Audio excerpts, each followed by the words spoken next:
Hello guys, welcome to the channel. This is KSSPORTSDESK Transfer Table. Marcus Rashford has finally joined Barcelona.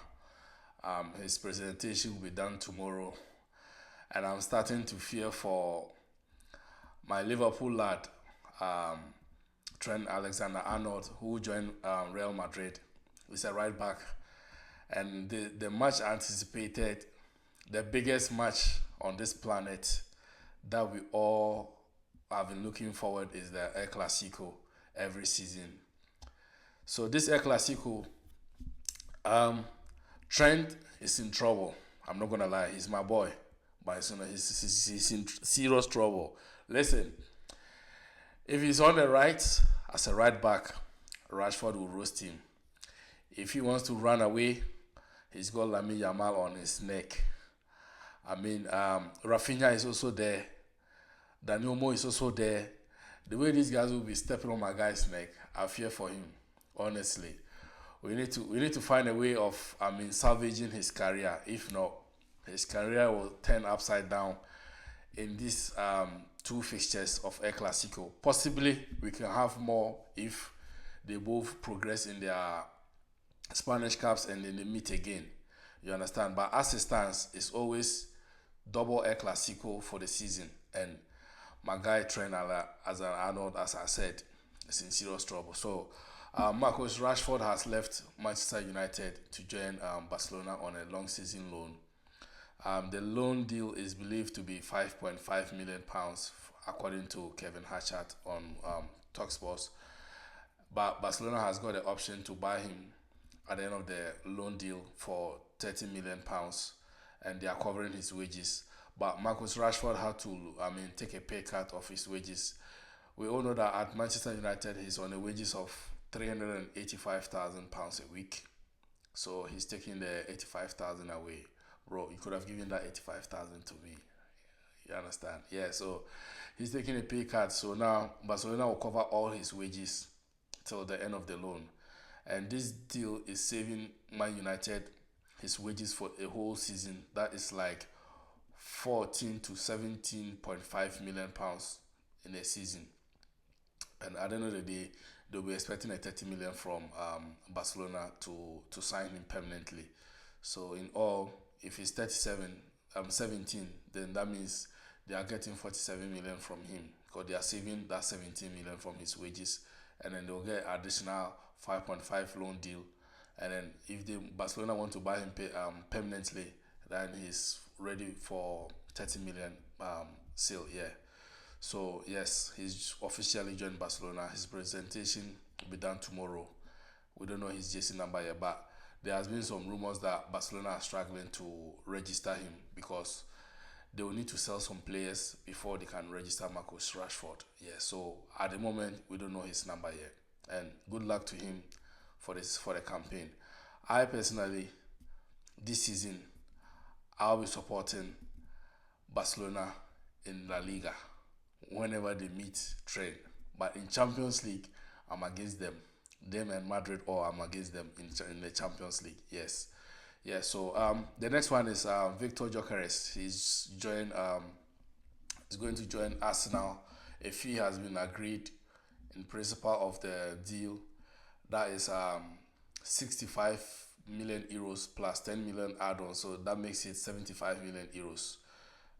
So this guy has been the missing puzzle in the Arsenal's, the jigsaw that they are trying to fix, and I think he come in, he will be banging in goals. He's 27 years of age, so probably he's at the peak of his career, and they could get maybe a good 5 seasons out of him, and maybe he's the man going to deliver them the Premier League.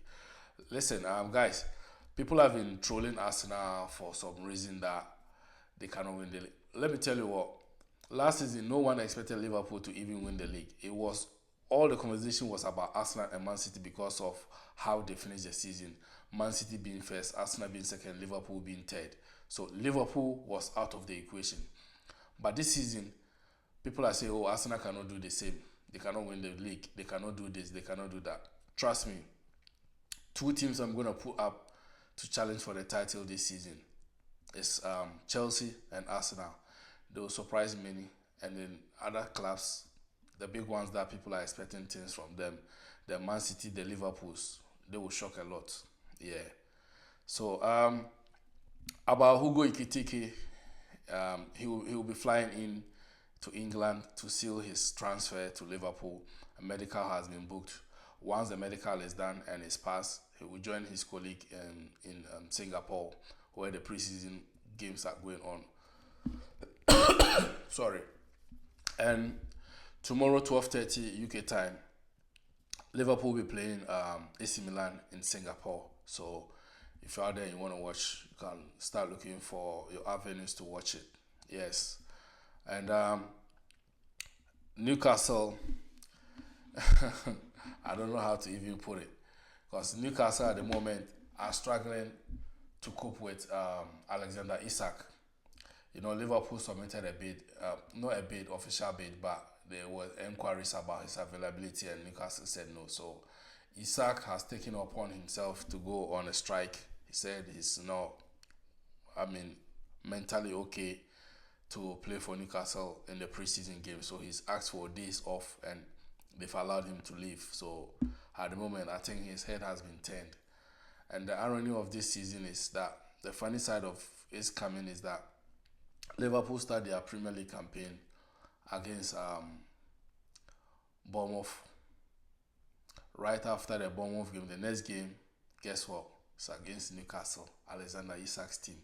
So I don't know how it's going to be, if by that time he's still going to be a Newcastle player or he will move to abroad. But since Man United has been also looking for a striker, they were looking for Victor Gyökeres, they couldn't get him. Ekitike, they couldn't get him. If I'm Man United, they should bank it and then put all out and go for this Isak guy. He can help them than this Nicholas Jackson that they want to go for. But anyway, who am I? They are Man United. They know how to do their business, and they've been running their business since I was a kid. So I have no say to them, but I can only make my opinion. I don't think Nicholas Jackson is going to help them, because who knows? Maybe he can go there and then be a bargain for them. Bargain goes, because even there are some players that they don't see some teams, or they didn't flourish there, but they leave and then they go to another club and then they make a name. So probably Jackson might prove me wrong, right? So he might prove me wrong. So yeah, that's what it is. And then this evening there are some Champions League games that is happening. The Champions League qualifications that is happening. We've got Rangers playing Panathinaikos. Looking at the list, there are not even proper teams in it. Yeah.